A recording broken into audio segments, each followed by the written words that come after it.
Hello guys, welcome back to my channel Puchu blog. কেমন আছো বন্ধুরা? অনেক দিন পর তোমাদের সাথে আবার দেখা হচ্ছে, অনেক দিন বাদে ভিডিও দিচ্ছি। তোমরা সবাই কিন্তু আমার ভিডিওটা দেখো, কিন্তু কেমন লাগলো অবশ্যই সেটা জানিও। আর হ্যাঁ, এই যে বসে পড়েছি গরম গরম সিঙ্গারা, আচার, বিস্কুট নিয়ে। আমি একটু বেরিয়েছিলাম এক জায়গায়, আর আমার ছেলে ছিল ওর বন্ধুর বাড়িতে, বুঝতেই পারছো দেখে সেখানে। আরে আমি আসতে না আসতে হাত মুখ ধুতে না ধুতে মামন খেতে দিয়ে দিয়েছে চা, গরম গরম সিঙ্গারা, আর তার সাথে রয়েছে একটু দুটো বিস্কিট। আর তারপরে খাওয়া দাওয়া সেরে বাড়ি চলে গেছি।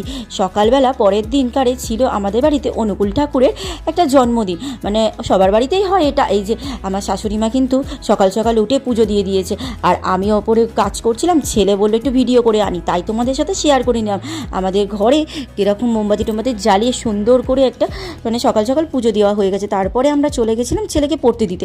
আর এই যে দেখো রেডি হয়ে কোথায় যাচ্ছি বলো তো আমরা? দেখেছো, ফটো তো তুলেই নিয়েছি আগে একটা। এই যে আমরা তিনজনে।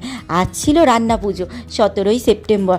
রান্না পুজোটা তো কাল হয়েছে, রান্না 16ই সেপ্টেম্বর, 17ই সেপ্টেম্বর। খুব মিস করি গো দিনগুলো। বাবার দোকান ছিল, আমাদের বাড়িতে বড় রান্না পুজো হতো, কত লোক আসতো সেই দিনগুলো। আর আজকে না মনে পড়লে বুকের ভেতরটা হু করে। ভাই তো সত্যি কালকে থেকে খুব কষ্ট লাগছে। আর ওই যে সরে গেল কিরণ, ওই কিরণদের বাড়িতেই কিন্তু আমরা গেছি। আর এই দেখো বসে পড়েছি কিন্তু আমরা গিয়ে কিন্তু রান্না পুজোর প্রসাদ খেতে। দেখতে পাচ্ছ এই যে কিরণ হাসছে, বলছে আমাকে কিন্তু ভিডিও তুলবে না আন্টি। আর কোথাও যাব, রেডি হব, আর ফটো তুলব না, হতে পারে? আমাকে কেমন লাগছে অবশ্যই কিন্তু কমেন্ট করে জানিও। সানগ্লাসটা পরে কিন্তু কেমন লাগছে? আমার ভাই কিন্তু বলেছে দুর্দান্ত লাগছে। আর তোমরা কিন্তু অবশ্যই আমাকে কমেন্ট করে জানিও। হ্যাঁ, কথা বলতে বলতে এই যে কিরণের মা কিন্তু গুছিয়ে দিল আমাদেরকে খাবার, রান্না পুজোর প্রসাদ দিয়ে দিল।